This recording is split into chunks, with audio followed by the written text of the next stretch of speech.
Buenas tardes, nos alegra saludarles hoy 19 de agosto del 2021, inaugurando este ciclo de conversatorios, una historia a la vuelta de la esquina, ciudades y pueblos de América Latina. Este es un ciclo de conversatorios que proponemos desde la Red Colombiana de Historia Urbana. Nosotros generalmente nos encontramos en diversos eventos académicos, cada año tenemos un encuentro también donde compartimos investigaciones y temas que trabajamos, pero en los últimos meses hemos estado pensando que aprovechando la virtualidad, pues sería interesante crear como otros espacios de encuentro, entonces así un poco nace este ciclo de conversatorios. La idea es que sea cada tercer jueves del mes a las 5 de la tarde. Entonces, bueno, estamos aquí reunidos en Zoom y tenemos también transmisión en vivo por el canal de YouTube. Mi nombre es Eulalia Hernández, yo soy profesora del Instituto de Estudios Regionales de la Universidad de Antioquia y soy también como integrante de la red. Hoy tenemos una invitada muy especial, Carolina Salazar Marulanda, que también es integrante de la red, que nos va a estar hoy acompañando con una charla que hace parte de su trabajo de investigación doctoral, que se llama La ciudad iluminada, tecnificación como ideal de progreso en Manizales, 1905 y 1949. Entonces, un poco la dinámica del evento es que Carolina va a tener un espacio para su exposición y después vamos a abrir otro espacio de comentarios y preguntas. Pueden, los que están aquí conectados en Zoom pueden hacer sus preguntas por el chat y también en el canal de YouTube también pueden hacer las preguntas. Eh, la próxima sesión va a ser el 23 de septiembre. Va a estar con nosotros Santiago Paredes Cisneros. Va a hablar sobre las transformaciones urbanas de Barbacoa, Nariño. Entonces, bueno, estamos muy contentos como de poder conversar en este espacio sobre diversas ciudades y pueblos pues, de Colombia y de América Latina. Entonces, agradecemos a todos los que se conectan esta tarde y en especial a Carolina. También nos acompañan aquí Germán Mejía y Adriana Suárez y otros integrantes de la red que están acá. Agradecemos a la Universidad de Antioquia, al Instituto de Estudios Regionales por el soporte técnico y por el espacio aquí en Zoom. Y bueno, ya sin más preámbulos le voy a dar paso a Carolina. Carolina es arquitecta de la Universidad Nacional de Colombia de Manizales, es magíster en Historia de la Arquitectura de la Universidad Nacional sede de Bogotá, es doctora en Historia de la Universidad Nacional con sede en Medellín y ahora es profesora de la Facultad de Arquitectura también en la sede de Medellín. Entonces, no, Carolina, bienvenida, muchas gracias por aceptar la invitación y adelante. Bueno, no, Eulalia, muchas gracias. También pues muy complacida de estar acá. Voy a hacer pues una presentación sobre, como tú acabas de decir, lo que fue mi trabajo de investigación para la tesis doctoral y pues me voy a concentrar básicamente en uno de los capítulos de lo que fue este trabajo.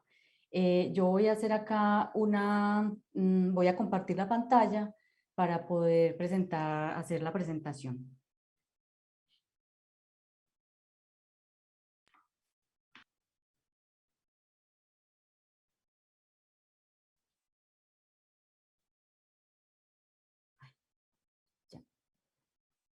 Listo. Creo que ahí ya se está viendo. Sí, ahí se está viendo bien para mí. Listo, bueno. Entonces, como les decía, la ciudad iluminada es parte es mi tesis de doctorado en historia y es básicamente un trabajo que busca dar cuenta de todas las transformaciones urbanas y sociales que se dieron en... Ay, perdón que esto no está pasando. No pasa. Bueno, ya pasó. Bueno, de todas las transformaciones que se hicieron o que se dieron en la primera mitad del siglo XX en la ciudad de Manizales, como parte de la incorporación de una serie de medidas que pretendían responder a unas necesidades de incorporar en la estructura urbana la comodidad, el orden, la salubridad y poder entonces, por medio de los adelantos técnicos, dar paso a todas estas necesidades que se estaban presentando. Se hace un estudio del caso de Manizales porque es una ciudad que va a presentar una serie de condiciones que permiten hacer el diagnóstico de esta tecnificación durante este periodo de tiempo. Entonces, parte de que Manizales pues hace un tránsito muy rápido de la estructura urbana decimonónica a un escenario tecnificado que se va a desarrollar muy rápidamente a partir de los beneficios que se estaban adquiriendo por ser ya la capital del departamento de Caldas a partir del año de 1905 y por adquirir una serie de recursos que iban direccionados a construir una serie de obras que para la celebración del centenario en 1949. En este sentido se define entonces el periodo de estudio y se hace un diagnóstico de cómo es la élite que manejaba la ciudad en ese momento. Estaba muy empeñada en incorporar un ideal de progreso que convirtiera a la ciudad en un lugar civilizado. Y esto iba de la mano con una capacidad que había también en el momento de incorporar desde los mercados exteriores una serie de avances técnicos que permitían también conseguir esa modernización de la estructura. Hay también unas condiciones que son muy favorables para alcanzar esta tecnificación de la ciudad y son, por ejemplo, ese cruce de caminos que hay en la ciudad de Manizales, al ser un lugar que por su geografía lograba reunir rutas que venían desde el puerto de Buenaventura y pasaban hasta la capital en Bogotá, o venían desde Manizales y se comunicaban hasta el puerto de Barranquilla por medio del río Magdalena. Esas dos rutas comerciales convierten a Manizales en un cruce geográfico importante que va a permitir que tenga acceso a muchos adelantos técnicos y los pueda incorporar en su estructura urbana. También hay esta élite que tenía unas capacidades importantes porque era una élite que hacía mucha presencia en el extranjero. Se había formado en el extranjero, trabajaba en el extranjero, visitaba con frecuencia el extranjero y eso hacía que tuviera la capacidad de discernir y hacer equivalencias entre los elementos o los avances que estaban siendo utilizados en las ciudades en el exterior para poder incorporarlos en los proyectos urbanos que se estaban desarrollando en la ciudad. Y finalmente había una serie de financiadores y prestamistas extranjeros que eran los encargados de los empréstitos que se estaban tramitando desde Nueva York y que tenían como exigencia particular que los proyectos fueran realizados por profesionales idóneos. Y esos profesionales idóneos eran precisamente aquellos que ellos conocían y por consiguiente había un tránsito muy fuerte de compañías extranjeras que llegaban a la ciudad para encargarse de los trabajos. Hay también una condición muy importante para la tecnificación de la ciudad durante este periodo y es que en la década de 1920 la ciudad va a tener 3 incendios que uno de ellos, el del 1925, destruye gran parte del centro urbano y esto genera una tabula rasa sobre la cual se pueden empezar a hacer una serie de modificaciones que van a permitir entrar en una nueva dinámica urbana, que van a permitir reconstruir todo aquello que ya existía dentro de este sector y sobre todo que van a permitir que la ciudad se expanda desde ese centro tan compacto que tenía hacia el sector oriental del territorio, generando unas nuevas dinámicas y haciendo que desaparezca esa centralidad en la que estaba sumida la ciudad hasta este momento. Los incendios también se convierten en una oportunidad para modernizar la ciudad porque a partir de esta gran destrucción que se genera, pues hay que empezar a realizar casi todo desde cero. Y eso hace que empiecen a producirse unos sistemas de ordenamiento, se piense en ampliar los paramentos, en empezar a nivelar y a regularizar las calles que estaban dentro de estos sectores. Esto se hace con un sistema de banqueos que es por medio de la inyección de agua para poder regularizar el terreno. Se empiezan a suspender actividades que todavía la acercaban la ciudad a que fuera pues muy primitiva, como por ejemplo existían muchos corrales, existían muchos cercados urbanos, se empiezan a hacer reglamentaciones sobre los terrenos baldíos y sobre todo se empieza a incorporar un sentido de la estética en todas las intervenciones que se van a empezar a pensar, en el sentido de que la ciudad hay que higienizarla, hay que darle orden y hay que imprimir orden en sus construcciones para que no vuelva a suceder lo que ya había sucedido con los incendios de la década del 20. Ahí, esta élite también va a introducir unas medidas que van a ir encaminadas en tratar de culturizar la ciudad, en tratar de homogenizar la cultura de acuerdo a los parámetros extranjeros. En esto se hace entonces una imposición de hábitos y de normas que empezaban a definir cómo eran las buenas maneras o cómo era la mejor forma de habitar la ciudad, cómo debía ser el comportamiento que debía existir dentro de las ciudades para que fuera civilizada y fuera moderna. Entonces allí empiezan a incorporarse una serie de normativas que iban desde pedirle a las personas que caminaran siempre por la derecha cuando estaban en la calle, pedirle a los autobuses que entre uno y otro existieran 5 minutos de distancia, un montón de normativas, no pisar los prados, no rayar las paredes, no escupir en la calle, y con esta serie de medidas para homogenizar la cultura, se empiezan entonces también a definir unas nuevas maneras de habitar los espacios y a crear espacios específicos para determinadas funciones también dentro de esta nueva estructura urbana.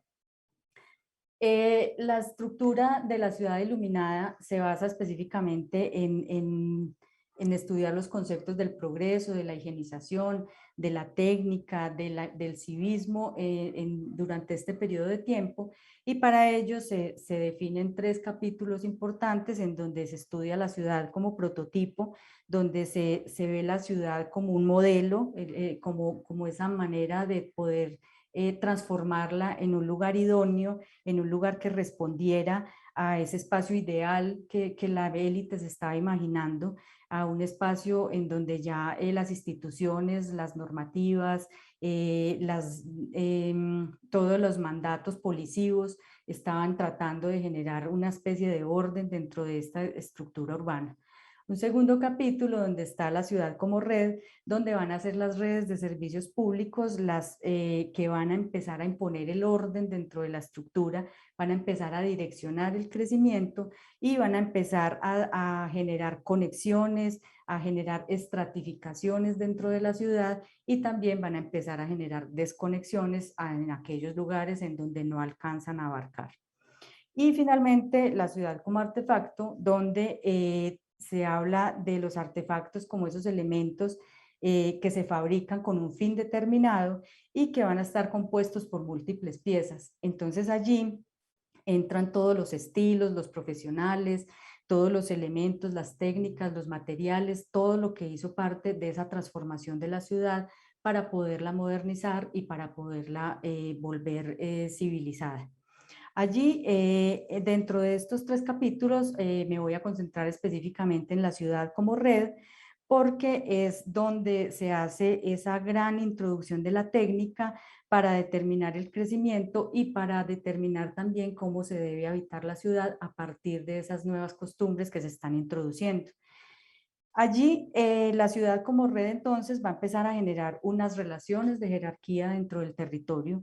va a empezar a generar unas medidas de orden y va a empezar a establecer esa serie de conexiones, coberturas, expansiones y exclusiones que van a determinar ese crecimiento urbano y ese sentido de cada una de las apariciones que hay de infraestructura dentro del territorio. La infraestructura precisamente se va a convertir entonces en garante de todas esas medidas de orden, de higienización, le va a garantizar el derecho a los ciudadanos de tener acceso a una vida cómoda, a una vida con bienestar y a una vida que va a tener unas condiciones de salubridad que se adapten a esos requerimientos del urbanismo moderno.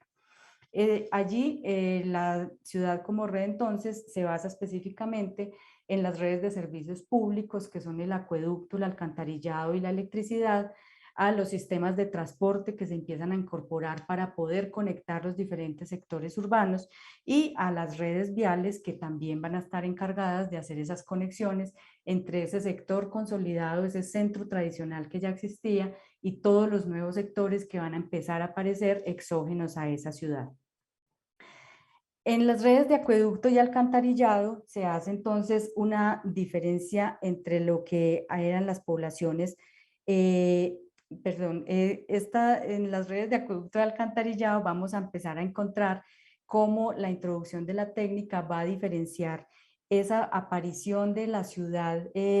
preindustrial del siglo XIX y las urbes tecnificadas de comienzos del siglo XX, porque la gran diferencia entre estos dos complejos urbanos, las ciudades preindustriales y las ciudades tecnificadas de comienzos del siglo XX, va a ser ese manejo del agua, esa manera de poder diferenciar cómo se pueden adquirir tanto el agua como el proceso para poder desechar todas las aguas ya servidas, y va a marcar entonces esa gran diferencia entre lo que son las poblaciones desarrolladas social y económicamente y las poblaciones que se van quedando en el atraso. Allí con la incorporación de las redes de acueducto, entonces se empiezan a generar también unas medidas importantes administrativas que van a ir muy encaminadas a la estandarización del servicio, porque en un principio pues el agua era recolectada de una manera muy primaria, directamente desde la fuente natural o desde las fuentes públicas que se empezaban a instalar en las plazas,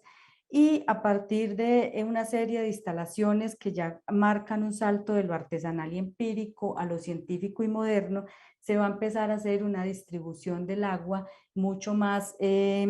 estandarizada y tecnificada. Con esto se van a empezar a incorporar entonces una serie de medidas, como que tienen que empezar a existir las tarifas de cobro, tienen que empezar a existir las fechas de pago, tienen que empezar a existir una serie de multas y restricciones cuando se hacen conexiones piratas a lo que era el acueducto en ese momento, y se empiezan a condicionar todas las edificaciones a que deben estar conectadas al acueducto y al alcantarillado para poder ser habitadas. Esto va a ser una condición importante porque va a obligar a los pobladores a que se tengan que conectar al acueducto público y además deban pagar por el servicio incluso de una manera adelantada, es decir, tenían que pagar por el servicio por anticipado. Con esta incorporación de las redes de acueducto también empiezan a aparecer una serie de cargos como el ingeniero de acueducto y alcantarillado, que aparece tempranamente en la década de 1920, cuando se empieza a hacer ese trazado de lo que era el acueducto para poder regularizar la distribución del agua.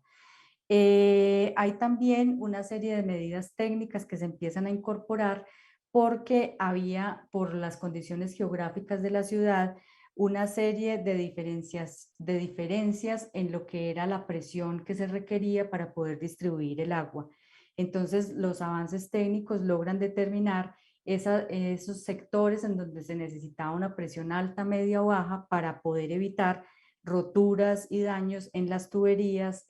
precisamente por estas condiciones geográficas. Allí entonces en 1922 se empieza a trazar un primer acueducto y se va a hacer entonces un tanque de abastecimiento en el sector del cable. Ese tanque de abastecimiento va a trazar una tubería madre que va por todo el filo de la colina que en ese momento se llamaba la Avenida Cervantes, iba a llegar hasta un tanque que también estaba, un tanque de recolección en el Parque de Fundadores, donde también se va a hacer un almacenamiento del líquido para poder distribuirlo ya al centro de la población, que ya estaba configurado y que responde a esta línea negra que está marcando ese primer centro poblado que existía, que se estaba reconstruyendo. Se hace también un tanque elevado en el barrio Chipre, en donde la presión del agua tenía que ser mucho mayor porque había un gran desnivel geográfico, lo que obligaba a tener unas bombas de presión que pudieran garantizar la distribución del líquido en este sector. Esta tecnificación de las obras empieza también a generar unos requerimientos en cuanto a los materiales. Se van a empezar a utilizar tuberías de acero y de hierro fundido, se van a empezar a utilizar un sistema de medidores que fueron solicitados a Nueva York. Para 1928 ya existían en la ciudad 1.250 contadores de agua traídos desde Nueva York, con sus respectivas cajas metálicas para poderlos ubicar dentro de los andenes y que pudieran cumplir con su servicio. Y asimismo se había instalado también ya en 1928 un sistema contra incendios que consistía en una serie de hidrantes que eran muy resistentes, eran de hierro y que también trataban de hacer frente a todo ese gran inconveniente que eran los combustibles que podían resultar las edificaciones hasta ese momento que se empezaba la reconstrucción. Había otras medidas importantes técnicas, como por ejemplo la importación de plomo desde Londres para poder unir las tuberías, y se empezaban a generar entonces toda esta serie de medidas previamente a la reconstrucción de las edificaciones para poder garantizar su habitabilidad posteriormente. Hay una situación con la importación de los materiales, y es que Manizales, como les decía hace un rato, tenía la facilidad de conectarse con dos puertos muy importantes a pesar de estar ubicada en todo el centro del territorio nacional. Los materiales generalmente llegaban al puerto de Barranquilla. Del puerto de Barranquilla viajaban en barcos de vapor hasta el puerto de la Dorada y de Honda. De Honda iban en tren a Mariquita y de Mariquita subían por cable aéreo hasta Manizales. Los materiales que llegaban a Buenaventura hacían el recorrido en tren hasta Manizales y llegaban un poco más directamente, pero el tren fue posterior a este cable aéreo. Todos los materiales que se adquirían para estas modificaciones eran cobrados en dólares y tenían que generalmente tenían una exención de los fletes cuando llegaban al puerto, porque había una serie de convenios con el ferrocarril o con el cable aéreo para que hicieran este transporte haciendo esta exención en los fletes. Cuando se trajo el material para el acueducto, hubo un inconveniente porque el nivel del río había bajado mucho, había una sequía y el material estuvo mucho tiempo en el puerto de Barranquilla. Así que lo tuvieron que trasladar por el canal de Panamá hasta el puerto de Buenaventura y trasladar 600 toneladas de tubería desde Buenaventura hasta Manizales en tren, lo cual requirió 8 trenes completos para poder movilizar todo este material.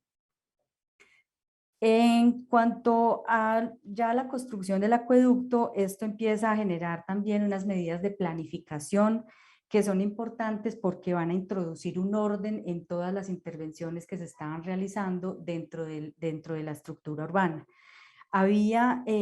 para 1922, José María Gómez había hecho ya el proyecto del acueducto y había establecido cómo debían ser todas las instalaciones, cómo debía distribuirse el agua a partir de una planta de tratamiento que iba a estar ubicada en Niza, en el sector oriental de la ciudad.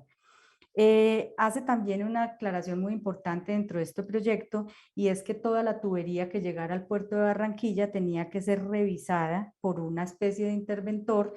que debía comprometerse a revisar cada una de las piezas para evaluar que no vinieran ni deterioradas, ni rotas, ni torcidas, y con ello entonces hacen un estricto control de esos productos que estaban comprando a una casa alemana que era la encargada de mandar todos estos materiales para poder hacer el acueducto dentro de este periodo. Posteriormente se hace entonces una ampliación del acueducto. Aquí está el tanque de Niza del que les hablaba, donde la ciudad que anteriormente llegaba hasta esta parte del sector del cable, donde estaba la estación del cable, se prolonga y llega ya hasta este sector de Niza, generando una serie de poblamientos a su alrededor, donde empiezan a aparecer los barrios de la Suiza, de Milán, empiezan a aparecer una serie de poblamientos en todo este sector oriental de la ciudad. Se empieza también a poblar toda la línea que va a lo largo de la tubería madre, y se van generando esta serie de poblamientos y de nuevos núcleos hacia el oriente de la ciudad a partir de estas nuevas instalaciones que se han generado.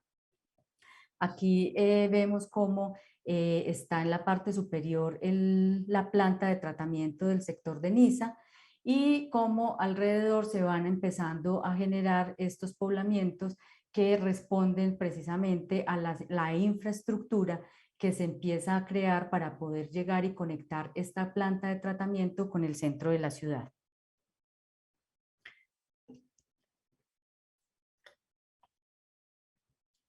Bueno, en cuanto a las redes eléctricas tuvieron también un papel protagónico dentro de la estructura urbana, porque fueron las encargadas de sacar a la ciudad de la oscuridad y pues la convirtieron en un escenario mucho más seguro, es decir, un escenario que ya se podía transitar en las horas nocturnas, en las horas en que no había sol. Allí entonces van a empezar a aparecer también una serie de nuevos escenarios dedicados al ocio, a la recreación, a la cultura y precisamente a la realización de estas actividades en el horario nocturno. Y aparecen también una serie de condiciones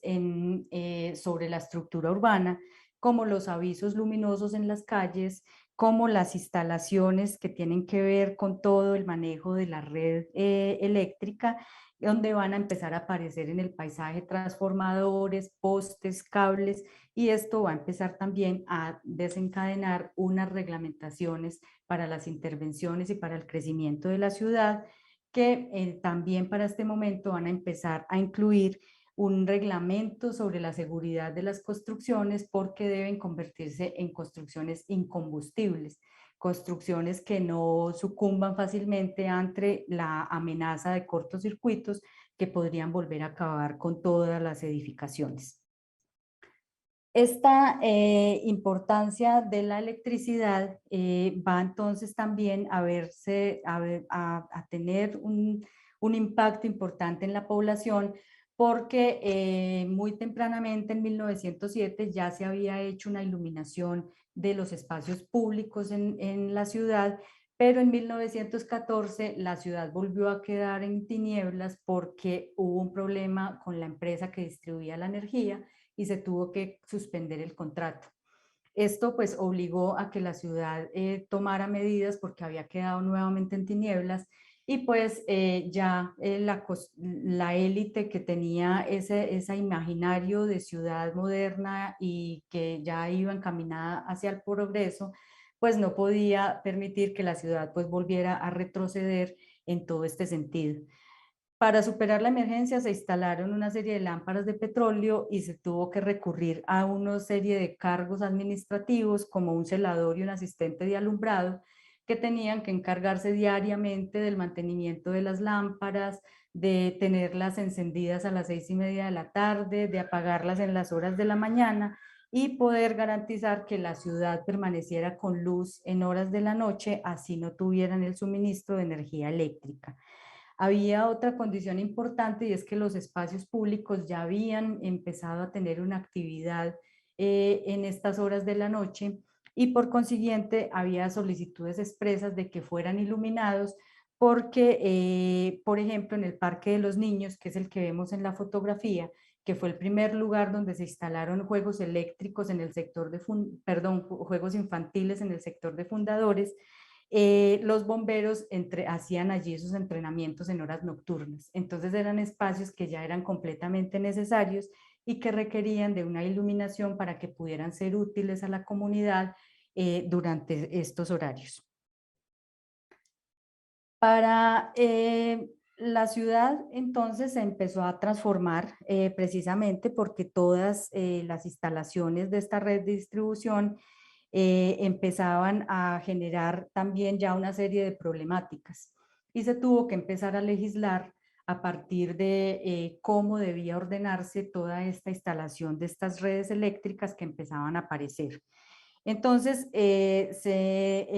ingeniero del municipio era el encargado de estar velando por esto, hacía que los elementos como los postes que estaban ya en las calles no impidieran el tránsito, que cumplieran unos reglamentos de ubicación precisos, que cumplieran unas condiciones también estrictas, es decir, que hubieran sido fabricados con este fin, no podían ser elementos de madera o elementos que no cumplieran con la normativa necesaria para poder contener estas instalaciones eléctricas. Y también que los pavimentos que ya se habían construido debían mantenerse en buen estado, es decir, por las instalaciones tenían que volverse a entregar todos los pavimentos de la misma forma en que ya se encontraban. Había también que legislar sobre la cesión de las paredes y los techos, porque ya iban a ir allí todas las instalaciones de cables y de elementos como transformadores o como elementos que tenían que ir adosados a las paredes o a los techos, y eso hacía que entonces debiera existir una legislación muy particular sobre este sistema. También se empezó a fijar una expropiación de los terrenos porque las acequias y otras servidumbres pues tenían que garantizar que pudieran funcionar dentro de la ciudad. Se pedía también que las redes fueran completamente seguras y para esto debían existir líneas de pararrayos y tubos aisladores que permitieran que las instalaciones no tuvieran ningún tipo de contacto con los muros o con los materiales que podrían llegar a ser combustibles. En esta práctica se empieza entonces a cobrar también por la instalación de todos los postes. Se hacía un cobro de 5 pesos por cada poste instalado de electricidad y 3 pesos por cada poste instalado de teléfono, pero para conceder el permiso de instalación tenían que pagar un impuesto que era muy alto porque era de 1.000 pesos para los postes de electricidad y de 200 pesos para los postes de teléfono. Eran permisos, licencias que duraban por 4 años, pero igualmente eran particularmente altos. La primera, estas instalaciones pues obviamente no tenían mucha capacidad al principio y esto hizo que en un principio los motores industriales que ya funcionaban en la ciudad para 1928 tuvieran que suspender su funcionamiento entre las 5 de la tarde y las 12 de la noche para poder garantizar el alumbrado público y de las viviendas durante este mismo horario. Cuando llegó la electricidad se hizo por medio de un contrato en 1907 con el Crédito Antioqueño, que se comprometió a suministrar el servicio por 30 años entre las 6 de la tarde y las 5 de la mañana. Es decir, no había servicio de energía sino en horas nocturnas. Y en un principio hizo una instalación de 50 lámparas. Esas 50 lámparas tenían un cobro de 15 pesos por instalación y tenían una tarifa mensual de 30 o 60 centavos dependiendo de las bujías que requirieran para poder funcionar. Ya al realizar el contrato, el Crédito Antioqueño se comprometió a ampliar este número de lámparas a 5.000, pero finalmente el contrato con el Crédito Antioqueño se vino abajo porque incumplieron con el cobro de las tarifas y en 1915 tuvo que aparecer o crearse la Empresa Municipal de Energía, que fue la que a través de una junta autónoma empezó a distribuir y hacerse cargo del servicio en la ciudad. Esta empresa municipal de energía empezó a funcionar gracias a una planta que construyeron a orillas del río Chinchiná y empezó también a generar no solo electricidad para garantizar el alumbrado público, sino para garantizar el uso industrial que podía tener la electricidad en este momento. De esta empresa de energía municipal, todo el estudio para esta empresa de energía lo hizo Gabriel Saninvilla de Medellín y se encargó no solo de montar todas las condiciones, el proyecto para la planta, sino de elaborar un presupuesto detallado, de hacer las especificaciones de la maquinaria que se requería y de construir también un plano de distribución para toda la iluminación de la ciudad en ese momento. Hay una condición importante y es que gracias a la empresa municipal de energía en 1915 ya se puede garantizar que haya bombas para poder hacer llegar el agua a las partes altas de la ciudad. Y esto va a garantizar pues la salud y la higiene que representaba la instalación del acueducto en estos sitios donde todavía no contaban con el servicio.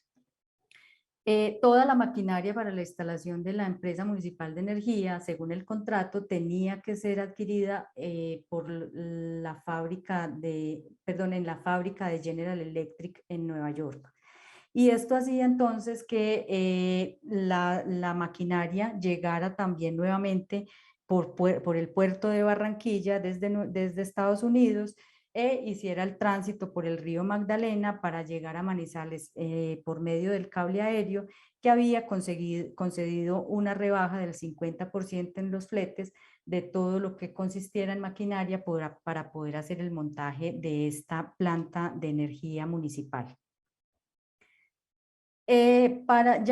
1920 apareció otra planta de energía con un fin específico, la planta de energía de San Cancio, que tenía el fin específico de suministrar energía a la compañía de hilados y tejidos de Caldas. Y en 1927 se creó otra planta sobre el río Huacaica que tenía como fin primordial abastecer o permitir el funcionamiento de los cables aéreos al norte y al Chocó. Ya finalizando la década de 1920, se empezó a ver la necesidad de ampliar estas plantas porque se estaba pensando más en la industrialización de muchos de los lugares de la ciudad y estas plantas no estaban dando abasto.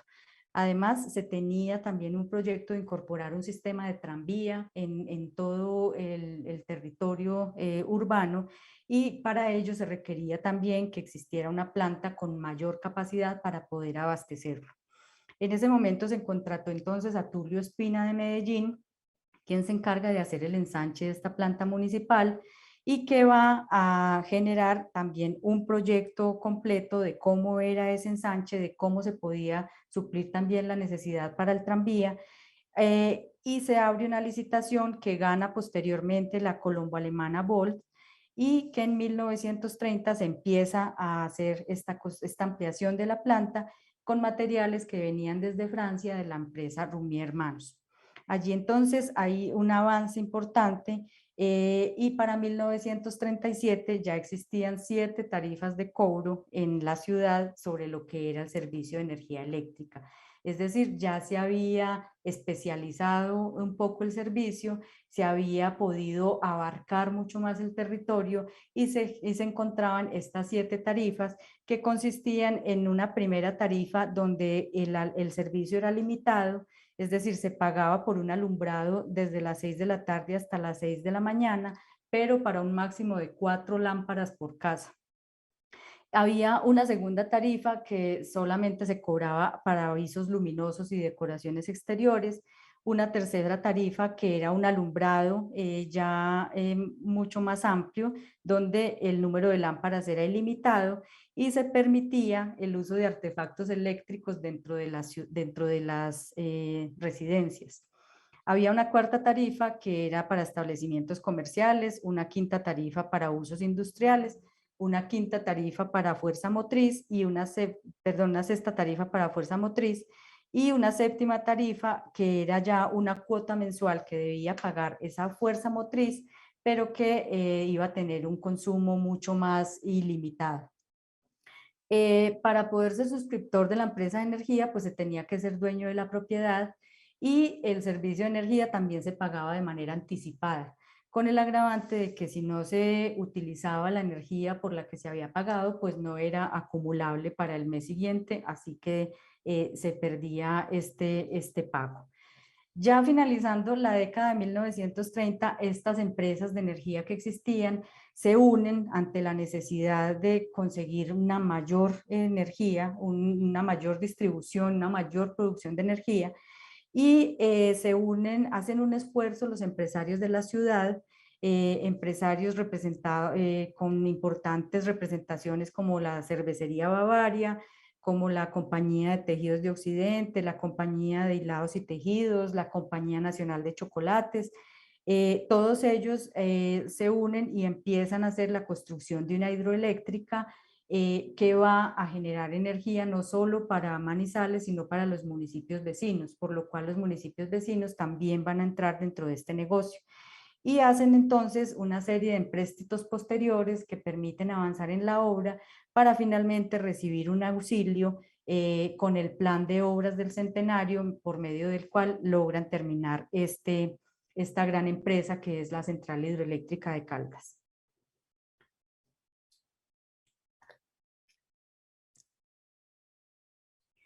En las redes viales y la infraestructura, pues fueron precisamente las calles que se empiezan a trazar y las nuevas avenidas las que empiezan a generar esos corredores que van a permitir la conexión y que van a lograr integrar esos nuevos núcleos urbanos con el centro que ya existía. Hay una condición muy importante y es que se van a empezar a restringir o a tener en cuenta las condiciones del lugar para poder hacer esta extensión de las vías.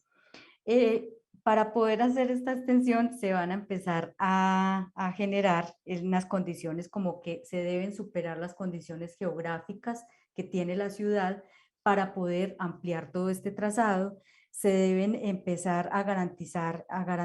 el tránsito por estas calles, es decir, no se pueden trazar calles por las cuales no pueda entrar un vehículo. Van a servir estos ejes como ordenadores del crecimiento y por consiguiente se busca que la estructura urbana se convierta en un lugar mucho más seguro y mucho más libre para poderlo transitar. El paso de estas calles angostas que anteriormente estaban en el centro de la ciudad va a ser de unas calles que tenían unas regulaciones muy precisas porque eran calles que no estaban diseñadas o no estaban pensadas para el tránsito de grandes cantidades de vehículos y unos movimientos hacia el exterior de ese centro urbano donde ya las calles se van a empezar a pensar como corredores que necesitan unas mayores dimensiones. Allí entonces se van a establecer 5 categorías sobre las cuales se deben empezar a trabajar estas redes viales dentro de este periodo. El primero es un arreglo y nivelación de las calles, que lo que busca es suavizar las fuertes pendientes que existían dentro de ese centro consolidado y empezar a garantizar que se pueda transitar por ellas. Había un sistema que era el sistema de banqueos por medio del cual se podía nivelar o se podía disminuir la pendiente de estas calles que era muy fuerte y que en muchas ocasiones impedía que fueran completamente utilizables. Y había una condición y es que estos banqueos y estas nivelaciones debían ser pagados por los propietarios de los terrenos. Es decir, el municipio pedía que los terrenos que se modificaban se debían ceder al municipio, pero además el dueño del terreno debía pagar por el valor de esta explanación que se estaba haciendo. Y finalmente se tiene que hacer una solicitud al Congreso Nacional para modificar esa condición que tenía la ciudad de cuadrícula perfecta de Damero y poder modificar algunas calles donde las pendientes eran excesivas, donde no se podía, donde eran completamente inutilizables y pedir que el Congreso Nacional autorizara que los trazados pasaran de ser rectilíneos para que fueran de una forma más irregular y pudieran las calles tener otro sistema para utilizarlas. En cuanto a la ampliación de vías, las primeras que fueron ampliadas fueron las que se encontraban en la zona de reconstrucción. Estas empezaron a modificar el paramento porque las viviendas entonces, como todo se había destruido, se empezaron a correr las viviendas 1,5 metros hacia el interior y así se pudo garantizar que las calles se ampliaran en todo este sector. Estas calles angostas eran un inconveniente porque no solo permitían fácilmente la propagación del fuego por medio de los aleros, sino que la misma extensión de los aleros sobre la calle generaba problemas de salubridad porque había muchos sectores donde no dejaban ni siquiera pasar los rayos del sol a la calle por lo extensos que eran precisamente esos aleros. El 1,5 metros que se concedió como ensanche dentro de estos sectores para ampliar las calles, pues fue un terreno que se declaró de utilidad pública y cada uno de los propietarios tuvo que hacer esta cesión para poder ampliar las calles dentro de estos sectores. La pavimentación fue un elemento también que se hizo con todas las condiciones técnicas que existían en el momento, pero cada uno de los vecinos de la cuadra debía asumir el costo de la pavimentación que correspondía al frente de sus propiedades. Esto también se convirtió en un problema porque había muchos vecinos que no podían cumplir con este pago y hacían entonces que se implementaran una serie de medidas de cobro como una libreta de servicio de pavimentación que consistía en que los vecinos o los habitantes que no tuvieran con qué pagar tenían que diferir el pago a unas mensualidades para poder responder por el pavimento del frente de su vivienda. Allí entonces se empezó a generar también una serie de problemas porque había una falta de homogeneidad en las vías urbanas, había partes que estaban pavimentadas y partes que no, había una estratificación también porque pues era evidente quién tenía con qué pagarlo y quién no, y esto empieza a generar una rivalidad entre los habitantes porque los que podían pavimentar se veían perjudicados pues por la incapacidad financiera de aquellos que no podían. Y esto hacía entonces que se crearan una serie de desconexiones urbanas, una serie de vías interrumpidas y los consiguientes problemas para el tránsito por estas vías. El pavimento se hacía dependiendo de la pendiente que tuviera la calle. Entonces, las calles que tenían un desnivel del 6% se pavimentaban en concreto. Las que tuvieran un desnivel entre el 6 y el 10 se pavimentaban con una capa de balastro que se cubría después con una lechada de cemento. Y las que tuvieran un pavimento un desnivel mayor al 10%, se hacía un pavimento con piedra pegada con cemento. Entonces allí se empezaba también a ver que había una planeación de la obra, que se empezaba a tener en cuenta la información previa sobre el sistema que se iba a adoptar, que había una fecha de inicio, que había un orden en los trabajos, que se tenía en cuenta el ancho de la vía para poder hacer cálculos, inventarios, presupuestos, y que con ello también se podían empezar a hacer negociaciones sobre los fletes para transportar el material para ello. Sin embargo, pues como les decía, había un problema en estas desconexiones que se empezaban a generar con el sistema, y esto hizo que tampoco se pudiera implementar un servicio de transporte eficiente dentro del área urbana por esta ausencia de calles bien pavimentadas. Carolina, ya vamos por los 40 minutos. Sí, ya. El ornato y la estética va a ir condicionado a esa implementación de medidas para poder hacer que las calles funcionaran bien. Se empezaba entonces a velar porque estuvieran limpias, porque tuvieran un buen mantenimiento, porque tuvieran ornamentación y arborización que las hiciera pues estéticamente bellas dentro de la ciudad. Para estos proyectos siempre fue la Sociedad de Mejoras Públicas la que se encargó de estar al frente de ellos y la que procuró que se implementaran todas estas medidas en pro del buen mantenimiento que debían tener tanto las nuevas vías como las que se habían ampliado en el centro de la ciudad. Y empiezan a aparecer entonces una serie de nuevas vías que van a garantizar esas conexiones y que van a ir apareciendo a lo largo del periodo, siendo la principal la avenida Cervantes en el filo de la colina, que posteriormente se denominó Avenida Santander, y empezando a aparecer las vías de Milán hacia el posterior aeropuerto de la Nubia, empezando a aparecer la conexión entre la estación del cable aéreo y el nuevo sector de Palo Grande, donde había un campo de fútbol,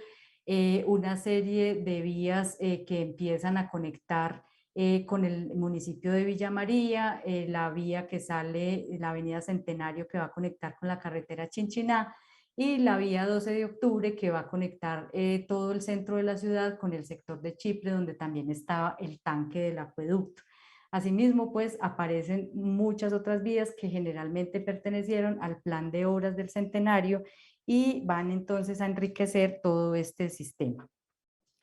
Como infraestructura, hay dos hechos importantes que se convierten en hitos urbanos, que son la estación de la Camelia y la estación del cable del ferrocarril. La estación de la Camelia fue la estación para el cable aéreo que se inaugura en 1922 y que se convierte en un epicentro al oriente de la ciudad que empieza a jalonar el desarrollo, porque va a empezar a generar una dinámica por medio de nuevas actividades relacionadas con su funcionamiento, como el embalaje, el bodegaje, el embarque, todo el traslado de mercancías, generando también una serie de rutas de transporte urbano de buses que tienen que llegar hasta allí. Va a producir también un desarrollo de equipamientos donde el más importante va a ser el hipódromo que se construye en el oriente de la ciudad, que posteriormente se convierte en el campo de fútbol y que va a empezar a generar una dinámica con los deportistas que se movilizan hasta allí, que van a desencadenar también una serie de medidas urbanas como la disminución en el pasaje para quien sea deportista y utilice los medios de transporte urbanos, y va a convertirse posteriormente en el escenario para las Olimpiadas Nacionales de 1936. Allí también empiezan a aparecer los barrios de Palo Grande y de Belén como grandes núcleos urbanos que van a estar condicionados y van a verse desarrollados a partir de este campo que surge en este lugar. Y la estación del tren va a ser entonces ese gran elemento que se desarrolla más hacia el centro de la ciudad, que surge en 1927 y que desencadena un desarrollo sobre la avenida Cervantes. Allí va a ser muy importante porque el cable aéreo no movilizaba pasajeros, pero la estación de tren sí movilizaba pasajeros, y eso va a generar una culturización alrededor del cumplimiento de rutas, de horarios, de tarifas y de las condiciones que se deben cumplir para poder tener un viaje dentro de este sistema de transporte.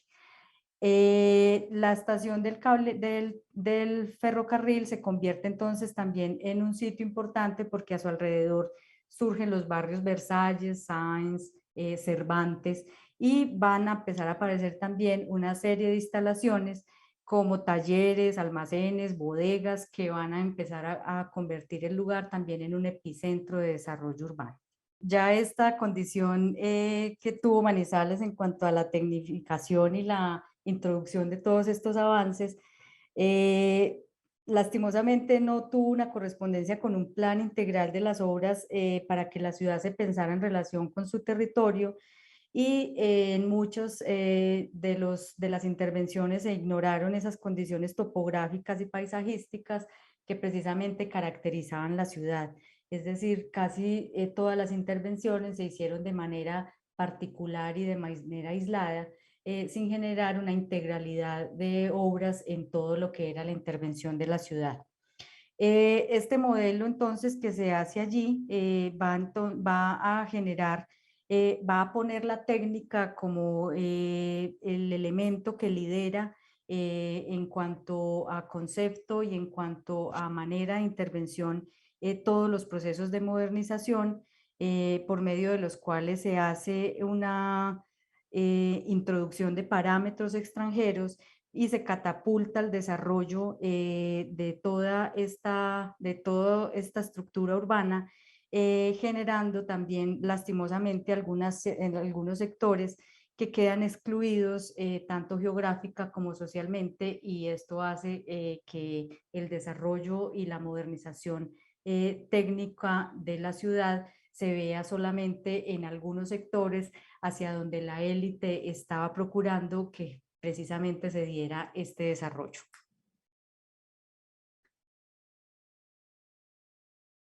Y ya, muchas gracias. Listo. Bueno, no, muchas gracias, Carolina. De nuevo, pues, estamos un poco conmocionados con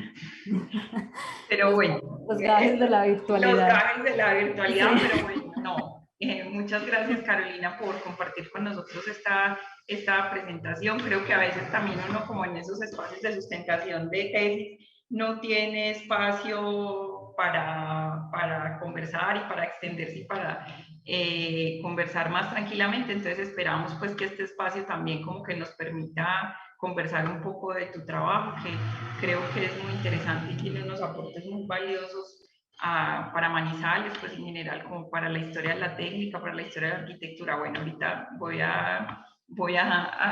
a adelantar como las preguntas. Entonces, aquí las personas que están en Zoom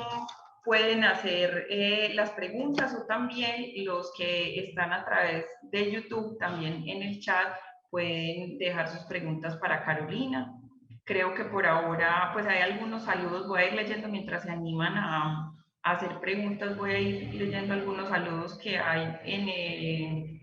el chat. Pues Gloria Vargas dice que muy interesante la charla y que felicitaciones, que ojalá se pudiera retomar, pero bueno, ya ahí la pudimos retomar. Vladimir Sánchez también nos saluda. Él está desde Bucaramanga, la Casa Museo Musical. Bueno, aquí no estoy viendo varios de los comentarios, pero bueno, no sé si alguno de los que están aquí por el Zoom tienen alguna pregunta o comentario para Carolina, mientras los que están en el canal de YouTube hacen sus comentarios.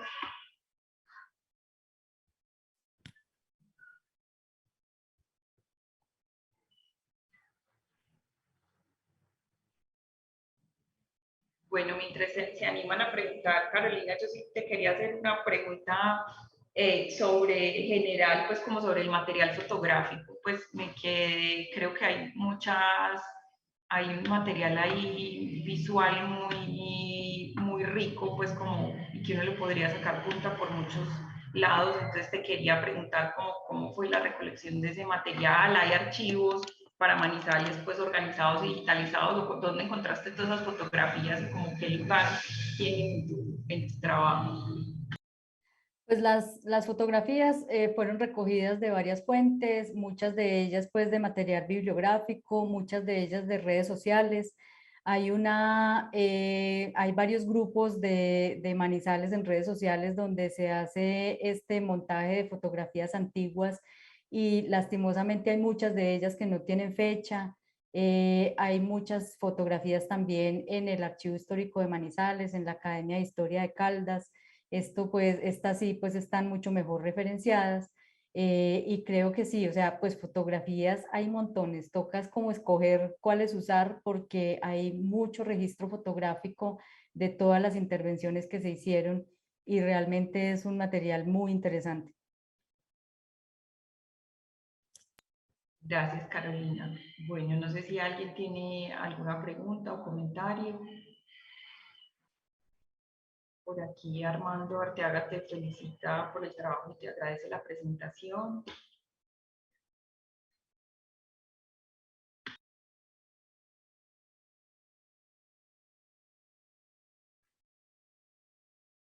Esperemos un momentico que la transmisión de YouTube tiene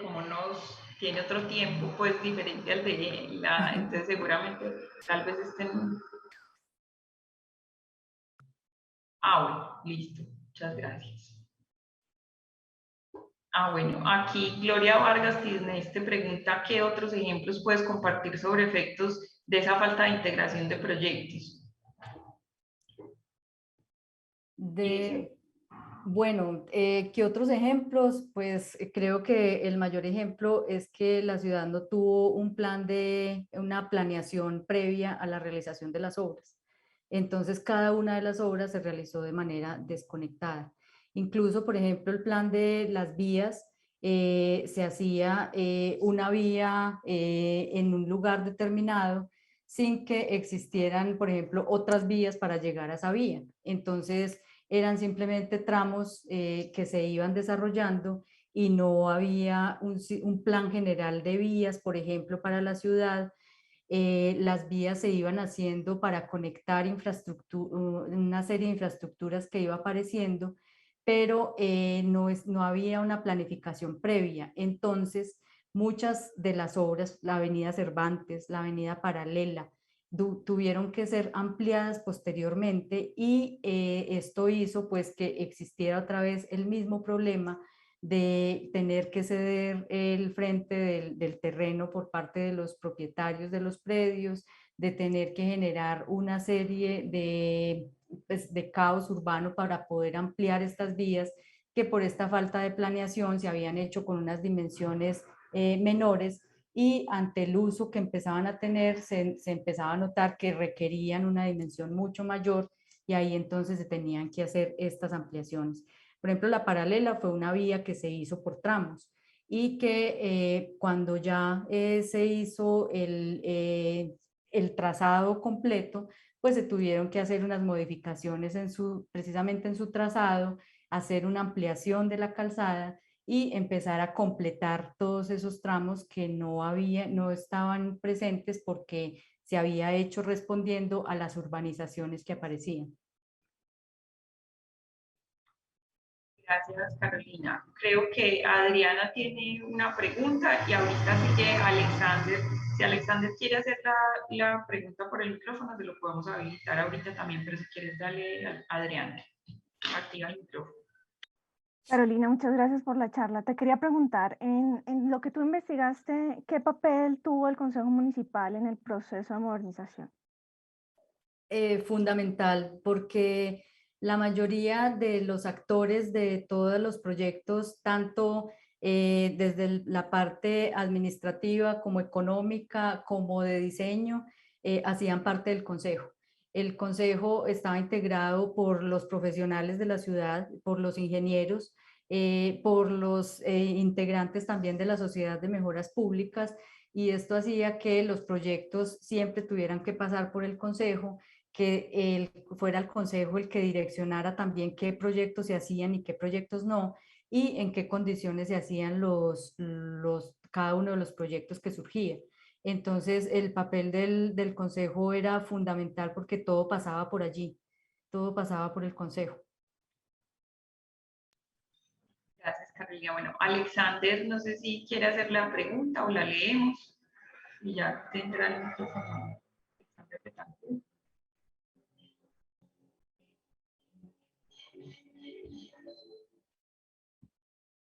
Listo, la voy a leer. Entonces, Alexander pregunta sobre el tema del acueducto. ¿Estaba localizado en ciertos tipos de barrios o qué tanto abarcó la población de aquella época? Entiende que esto se hizo después de los incendios. Pues sí, la ampliación del acueducto se empieza a hacer en 1922 y se hace precisamente sobre ese espacio central que en 1925 se incendia, y entonces en 1928 se empieza a hacer ese acueducto moderno que es construido por la Ullen Company de Nueva York. Allí va a empezar ese primer trazado del acueducto, se lleva por todas las calles y por todas las carreras, pero como el tanque de distribución está ubicado en el sector del cable, ya la tubería madre va a ir hasta ese sector y por consiguiente se va a empezar a generar un desarrollo en todo ese tramo y se van a empezar a hacer conexiones y ramificaciones hacia esos nuevos barrios que estaban surgiendo. Gracias, Carolina. Bueno, por aquí también hay más saludos de Javier Sánchez, te saluda desde Manizales y te felicita por la presentación. Ángela también dice que excelente presentación desde Manizales, que muy orgullosos de tan importante trabajo. Gloria Vargas te pregunta también dónde se puede consultar el trabajo. Si quieres ir respondiendo esa, dónde se puede consultar el trabajo, mientras yo miro por aquí si hay más preguntas. Bueno, pues en este momento el trabajo está en el repositorio de la Universidad Nacional de la sede de Medellín, pero ya va a entrar en un proceso de publicación. Entonces, por ahora está en el repositorio de la biblioteca de la universidad. Gracias, Carolina. Bueno, no sé si hay alguna otra pregunta. Creo que varios no han podido pues como ingresar al Zoom nuevamente. Y bueno, por aquí Carlos Salazar en YouTube también dice felicitaciones, Carolina, excelente trabajo, hermosas y tremendas imágenes de archivo, particularmente las del incendio de 1925. Y Germán Mejía tiene una pregunta por aquí, te pregunta qué tan cosmopolita era esa élite. Esa élite era muy cosmopolita porque se movía entre Nueva York, París, Londres, entonces tenía un universo muy amplio de lo que estaba sucediendo en el extranjero. Entonces creo que por eso soñaban para la ciudad poder incorporar todos esos avances a partir de todo lo que ellos veían en sus recorridos y esto fue lo que hizo pues que tuvieran como esas ideas avanzadas de introducir la técnica, de reconstruir a partir de todos, de lo que estaba sucediendo en las principales ciudades y con los materiales que se estaban utilizando en estas ciudades industrializadas pues en el extranjero.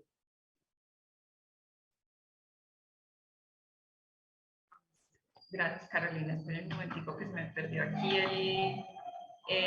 el chat. Bueno, creo que no. A ver, no sé si hay más preguntas ahí en... Bueno, creo que no hay más preguntas.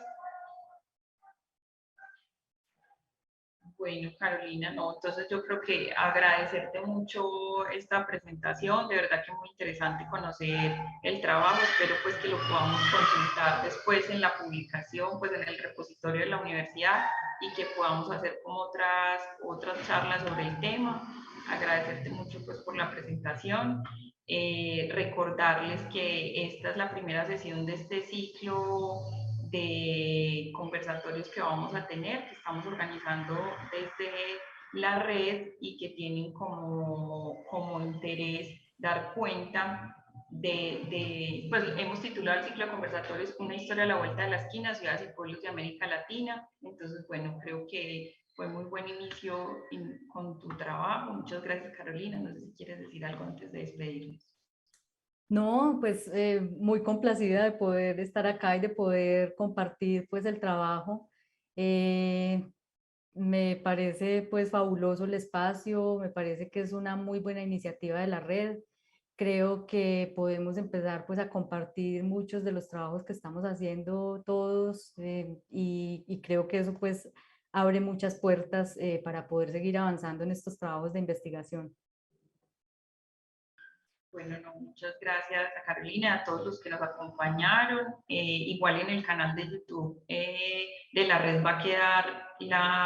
la charla grabada y creo que eso también pues va a ser interesante porque es un material ahí de divulgación que nos queda. Entonces, bueno, no, muchísimas gracias. Y hasta la próxima, el próximo conversatorio va a ser el jueves 23 de septiembre a las 5 de la tarde. Y nos va a acompañar Santiago Paredes Cisneros con su trabajo sobre barbacoas marinas. Entonces, bueno, de nuevo, muchas gracias y hasta luego. Feliz noche. Bueno, chao, muchas gracias. Chao.